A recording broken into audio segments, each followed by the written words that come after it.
Welcome to area of trapezoids, rhombuses, and kites.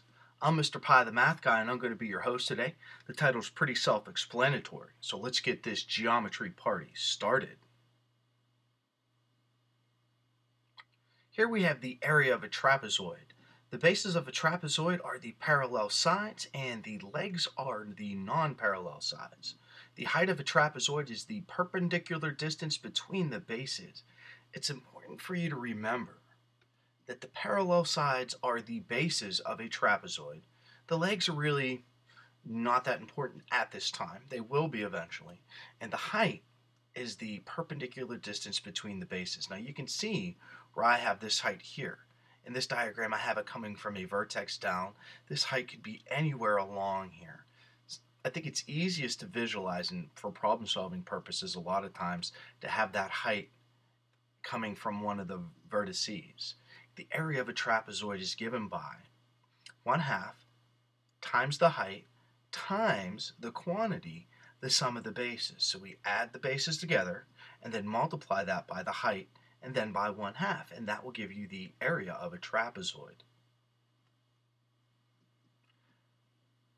Example 1T.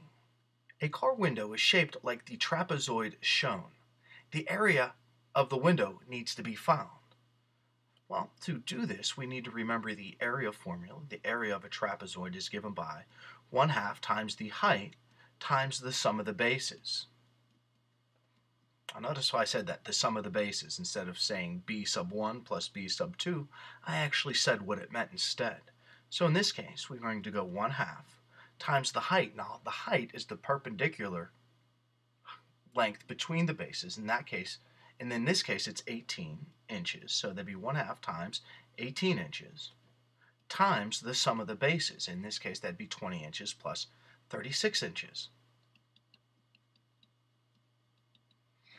To do this, we can do two things at once. We can multiply here. 1/2 of 18 is 9 inches, and 20 inches plus 36 inches is 56 inches. And when we multiply this together, 9 times 6 is 54. We carry a 5. 9 times 5 is 45, plus 5 is 50. So that'd be 504 square inches. So the area here is 504 square inches for this window. In example 2T, we're told to find the area of trapezoid W, X, Y, Z. So here we have W, X, Y, and Z. And to do this, we need to know the area formula. Again, it's the area equal to 1/2 the height times the sum of the bases.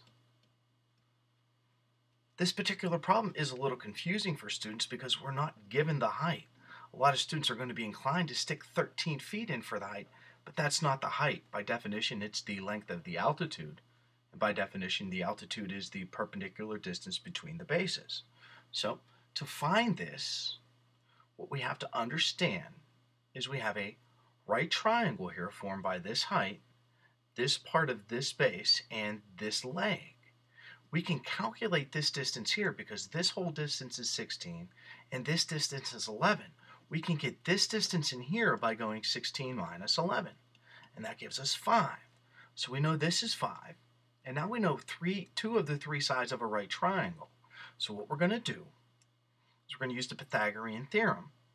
A squared plus b squared is equal to c squared to find the distance of a in this case. Now, some of you may recognize this as a Pythagorean triple, where we have b squared being 5 and c squared would be 13 squared. This is a Pythagorean triple. When we solve this, it gives us a is equal to the square root of 13 squared minus 25 squared. Or I'm sorry, minus 5 squared, because 25 is 5 squared. When we simplify this a little further, a ends up being equal to the square root of 144, which is 12. So the height in this case is equal to 12. So before we proceeded with this problem, we had to find the height first. And we did that by using the idea that we could figure out this distance here and then apply the Pythagorean theorem. Now that we know the height, we can find the area. The area is equal to 1/2 the height, which in this case is 12, and that would be 12 feet. plus the sum of the bases, which would be 11 feet plus 16 feet. Continuing to solve this, 1/2 of 12 is 6 feet. 11 feet times 16 feet, or not times, but added to 11 feet plus 16 feet gives us 37 feet, or 27 feet.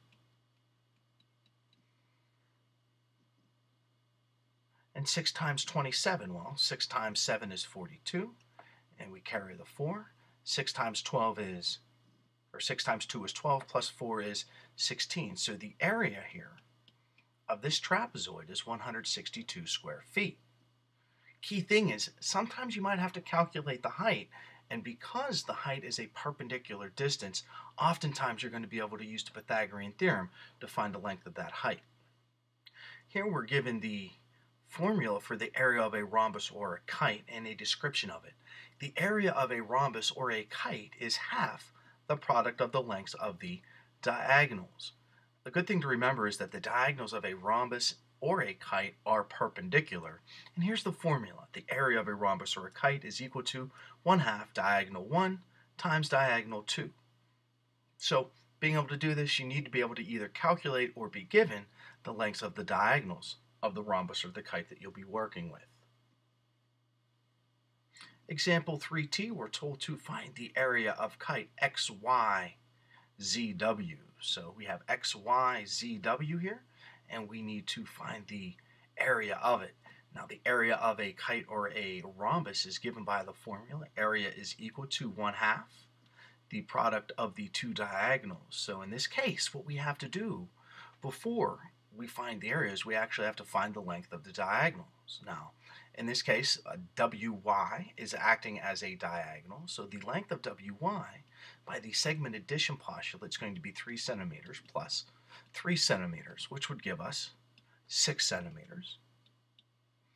And XZ acting as a diagonal, its length would be 1 centimeter plus 4 centimeters, which is equal to 5 centimeters. Now you may be asking yourself, well, that doesn't seem right because XZ seems longer than WY, and that comes down to an age-old geometry concept is it's not drawn to scale. We can't believe what we see. We have to use the numbers to prove it. So now that we know the lengths of the diagonals, it's a pretty straightforward thing to do. We substitute those in. 1/2 times the length of one diagonal times the length of the other diagonal. Well, we multiply this out. 1/2 of 6 is 3, and 3 times 5 is 15. So the area of kite XYZW is 15 square centimeters. Here in example 4t, we're asked to find the area of rhombus RSTU. And to do that, we need to find some missing information. We need to find the length of the one diagonal US. Or I'm sorry, we need to find the length of diagonal RT when we're given the length of diagonal US and the length of one side. Of course, all the sides are going to be the same because this is a rhombus. Now to find this, I'm going to put an X in here and call this point X. To find the length of US, we're going to use the concept that the diagonals of a parallelogram bisect each other, and the other concept that the diagonals of a rhombus are perpendicular. Since the diagonals bisect each other, the segment UX is going to have a length of 12. Then we can calculate by using the Pythagorean theorem, because they are perpendicular, we can calculate this length here, we'll call it A. We can calculate the length of RX. Once we know the length of RX, we double it to get the length of RT. Then we have the lengths of both diagonals and we can find the area. So before we can find the area, which is 1/2 the length of diagonal 1 times diagonal 2, we have to calculate the length of one of the diagonals, and that's what I'm going to do over here. Now the reason we can use the Pythagorean theorem again, I already said it once, I'm going to say it again.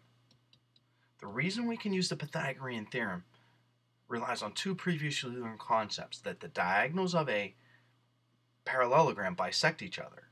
And since I know the length of US, I can write down the length of UX as 12, and that the diagonals of a rhombus are perpendicular. So since they're perpendicular, RXU is a right triangle, and I can use the Pythagorean theorem. So I'm solving for A, so that'd be A squared plus the length of the other leg, which is 12 squared, and then the length of the hypotenuse, which is 13. When we simplify this, we can write it down as this. A is equal to the square root of 13 squared, which is 169, minus 144. What I did there is I did really three things at one time. I subtracted 12 squared from both sides, which is the 144, and I squared the numbers. 13 squared is 169, 12 squared is 144, and I took the square root. So this is what I'd have to put into my calculator, but I really don't even need to use a calculator because 169 take away 144 gives 25. So the length of A is 5. So we know the length of this is 5. So the length of this is 5. Therefore, the length of RT is 10. So US, the one diagonal, is given as 24. And we just calculated the length of RT to be 10. So now we apply that to the area formula. The area is equal to 1/2 times 24 feet times 10 feet. 1/2 of 24 is 12, and 12 times 10 would give us a final area of 120 square feet. So even though using area formulas by themselves is very easy, a lot of the times you're going to have to use previously learned information to find the information so you can use the area formula effectively. And we saw that in example 4T and in example 2T.